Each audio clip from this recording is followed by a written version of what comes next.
So guys, what's going on? Welcome back to the channel and welcome to a new video. As this Saturday 8 PM kickoff, Manchester United take on Burnley. It will be an away game and we have it all covered for you in today's video. So if you do enjoy it, please make sure to smash a like. If you are new to the channel as well and want to subscribe and have not done so already, then what are you guys doing? Please make sure you guys are doing that by hitting that red button in the bottom right corner of this video. And as always guys, let me know your thoughts down below, your score predictions in the comments, and I'll make sure to reply to any of you lot later on today. But anyway guys, let's get on to the preview.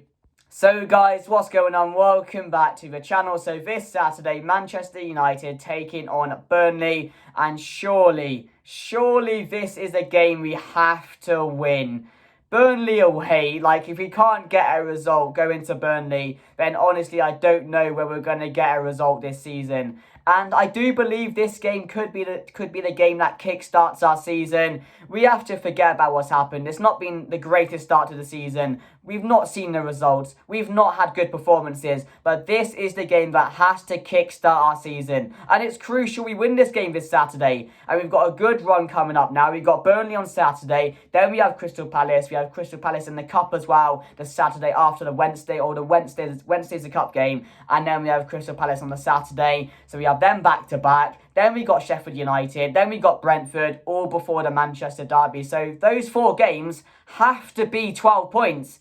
And we put ourselves in a position where that has to happen because Spurs, Man City, Arsenal, Liverpool have all started the season well. They're scoring a lot of goals at the moment. You know, fans are seeing performances from their team, and that's not happening with us at the moment. In the table right now, 13th with 6 points. 13th in the table alongside Chelsea. Who are no longer competing with us right now. They're down mid-table at the moment. That's why I see them at the moment under Pochettino, and we're right alongside them. Like, that's how bad the season has been. But yeah, surely this Saturday we need to get a result, and I do think we will. Am I fully 100% confident that we're going to? No, because I don't know what to expect at the moment. As I've said, we're leaking goals, and we're going to concede this Saturday. That's a given. We are going to concede. I really hope we don't, because it's Burnley, and if they get a result against us, Jesus Christ, we are going to be in trouble, aren't we? But yeah, I believe we're going to win. There's no reason, there's no excuses anymore. Mason Mount apparently could be back for this game. So can Varane. I think he's back for this game as well. Amrabat, Erik ten Hag, basically teased he's going to be a part of the team this Saturday. So we are getting players back now. And I've always said, we have to be patient right now. Højlund's gelling in, got his first goal against Bayern Munich, really well taken goal as well. Got a bit of a deflection, but that will do his confidence wonders. You got Amrabat who has to come into the squad. We're having to play regular at the moment, and he's our best player over the last 2 games.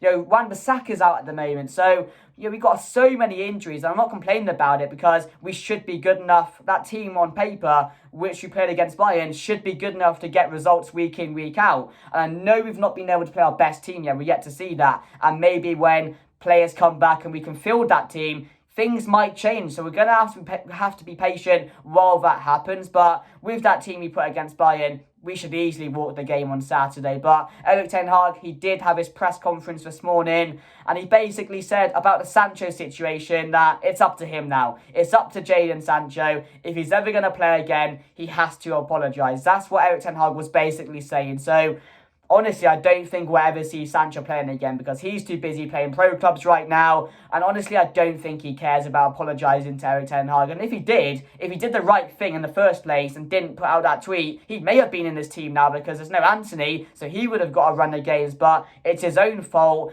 And the thing which I hate the most as well is this morning when I woke up, Manchester United, I looked on Twitter and there's rumours that some players feel the manager is handling players differently than other ones in the team. Apparently he's got favourites now. Apparently he's treating his favourites better than he is the rest of the side. And we've heard all of this bullshit before. Past seasons gone by, all of this crap which you always hear about these players, all these managers having favourites, players feeling that they don't get the best treatment. And, that's up to the manager. If he doesn't want to play you, he doesn't want to play you. Work hard, prove him wrong, and maybe you'll get into the squad. Instead of complaining and making matters worse, work harder, because the manager is seeing you week in, week out, or day by day in training. And if you're not in the squad, you're not good enough, mate. You're not good enough. And we've seen it with Sancho. People complaining. Sancho is one of my favourite players. I love the guy. But when he's played, he's been nowhere good enough. And you wonder why he doesn't pick him week in, week out. Certain players like McTominay as well. You wonder why he doesn't pick him week in, week out. He came off the bench against Bayern and was jogging back in one of the attacks when we were going to be back into the game. And that's how we go and concede. So you wonder why these things come out. You get annoyed about it. But at the end of the day, it's up to the manager. I'm behind Ten Hag. A lot of Manchester United fans are as well. And we've just got to keep the faith at the moment. It's always going to be difficult. We're always going to experience these type of spells where we're not getting the rough of it. We're not getting results. We're not seeing performances. But we know it's in there. That's the thing. We know we're going to see it. We have players to come back. And it's just about believing. But I do think this game on Saturday could be the turning point for us. So it's vital that we get a result and pick up the 3 points. And we need to be doing that. So, while we're on that topic, guys, let's get into the team news for the game. So, guys, here's my team going into the game. So, we got Andre Nana in goal. The back four, I have made one change with Rafael Varane coming into the squad. Erik Ten Hag said in his pre-match conference about Varane, about Amrabat, and about Mason Mount, saying they could play a part, they might not. He didn't really explain or go into depth about it. He just said they could be a part of a team on Saturday. So I think Mason Mount is going to start this one. Apparently his progression, he's coming on a lot more than Varane and Amrabat are at the moment. So I have gone with Varane just in case, but expect Lindelof, to be fair, in the side, and the same back four against Bayern will probably start this game. But I do hope Rafael Varane can start this game because we really, really do need him. In the middle, I have gone with Casemiro alongside Mason Mount in the number 8 position, which for me, Mount needs to come in. You know, we're crying out for Mason Mount at the moment. Well, we're crying out for Kobe Mainu, but we don't know when he'll be back. But Mason Mount is the next best option. So I have gone with him alongside Casemiro. Hopefully he can return to the squad this Saturday. But I have gone with Rashford, Bruno, Pellistri and Højlund. So the same front four that played against Bayern. And I do think it could be a better game for Pellistri to come into. Not really chucked into the deep end in a game where we're going to have a lot of chances. We're going to have a lot of possession. So I do think this front four could get a lot of goals this Saturday. But yeah, guys, let me know your thoughts down below. Let me know your teams as well. But let's get back to the preview.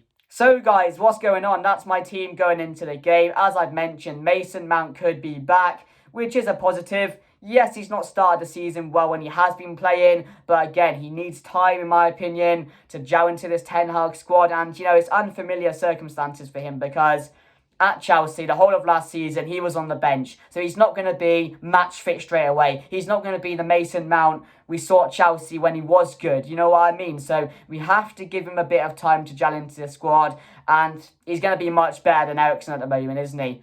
Eriksen in that number 8 position. I've said it after the Champions League game against Bayern. That experiment is long gone. We cannot be playing Eriksen in the number 8 position any longer. It costs us way too many games. It's going to cost us a lot more. So we have to stop doing that. So I have got Mason Mount to be involved in the team and also Varane as well. But that may not be a guarantee, as I don't think I heard too much on Rafael Varane. I heard more about Mason Mount in that in the pre-match conference from him, that he could be a part. And he has teased about Amrabat, but I don't think Amrabat will be ready to start. If he is going to be in the squad, it is going to be on the bench for me. But yeah, Wan-Bissaka is still out. And other than that, I don't think there's any other changes or injuries to be worried about on the side, and we're going to expect a similar team to what we saw against Bayern Munich because our bench is not good enough. We've got Garnacho on there, we've got Pellistri on there who may play on Saturday. This could be a better game to put Pellistri in. Against Burnley, we're going to be on the attacking front a lot more. We're going to dominate them, hopefully. So we'll have to wait and see what happens regarding the team news. But that's my team going into the game, so let me know your thoughts down below. And a bit about Burnley. Yes, they've not really started the season well, but out of the teams that came up, they're probably doing the best at the moment. I was watching them the other day. Forgot who they were playing. Oh, Forest, wasn't it? 1-1. And they played well. They played really well at times.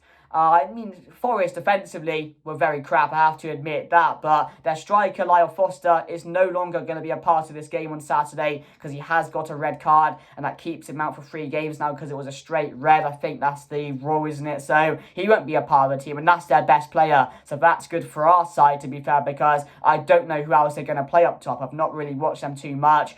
But yeah, at home, they're going to feel like they can get something at the moment. They're going to be watching us, or have been watching us the last couple of weeks or so, and think, this Manchester United team are not the Manchester United team I thought they were. They're not the Manchester United team I thought were going to start the season really well, score a lot of goals, keep clean sheets. So they're going to feel like they can get a few goals on Saturday with the fans behind them, us not playing well at the moment, things going on behind the scenes, Sancho situation, Antony situation. It's the perfect scenario for them going into the game. But for us, we just have to concentrate on ourselves and make sure we get the job done. And we have to forget about things going on behind the scenes. We have to forget about our injuries. You have to knuckle down now. And Bruno Fernandes, as the captain, I think needs to step up as well. Because captain, for a Manchester United captain, in these times where it's not going right for you, there are things going on behind the scenes, you have a load of injuries, you need to get behind those players and you need to tell them that they are capable of doing it. You need to get behind those players and tell them, we're going to win this game, no matter what. I know we're going through a rough patch, I know things are not going the best for us at the moment, but your quality, mate, you need to get behind every single one of those players and make them believe they can do it, because that's what needs to happen at the moment. So we'll have to wait and see. But my final thoughts going into the game, we got to win. As I said, we got to win. It's a must-win situation this early on, considering how much of an advantage we've given the other teams we're rivaling with at the moment and how many points they're ahead of us. I know it's early on, but I said it the other day, we are in danger of ruining our season, our whole season, just 10 games in. And the next 4 games are vital, and we have to get maximum points. It's going to be difficult because Burnley at home, you never know. Palace as well, a team which we've not really had the best of luck playing against last season. I know we beat them, but it was a really tough game. Then we had Brentford, who smashed us last season. And then we have Sheffield, who have caused us problems in the past. But we have to win those games, and that's the main thing for me. I do reckon we will. I do reckon this could be a turning point. So my score prediction, I'm going to say Manchester United to win this game. I'm going to go 2-1. I do reckon they will score because our defence at the moment is leaking way too many goals. If we can keep a clean sheet, then great. That'd be absolutely fantastic if we can. And that'd be another positive to add to the list if we can win this game on Saturday. So yeah, 2-0 I'm going to go. I'm going to go Højlund to get one. And I'm going to say Bruno Fernandes as well. But let me know your thoughts down below, guys. If you did enjoy the video, please make sure to smash a like. If you are new to the channel as well and want to subscribe, and hit that red button. Comment your score predictions as well. Are you feeling confident going into the game? Do you reckon we'll get 3 points? Is it one that we could mess up in again? Let me know your thoughts down below. It'd be very interesting, because right now, I think Manchester United fans are 50-50 on whether to believe or whether they're Erik ten Hag out this early on. I know what one I'm in. I'm definitely in the Erik ten Hag in at the moment, because, we saw what he did last season for us. We saw how much we've come on and improved. And I do reckon this may be just a blip at the moment. I know people are saying we're getting exposed, we're being found out, Erik ten Hag is not the manager everyone thought he was, we're too easy to play against, we're conceding too many goals, etc. So I get it, there are things to complain about, but at the end of the day, I trust in this manager, and I do really believe we're still going to get top 4 this season, although we started the season really, really poorly, because I know these players that we had. I watched them last season. I know we can play well. I know we can score goals, but it's just about keeping them out as well with the injuries we have. So yeah, guys, that's me done. Hope you enjoyed, and I'll see you guys later. Goodbye.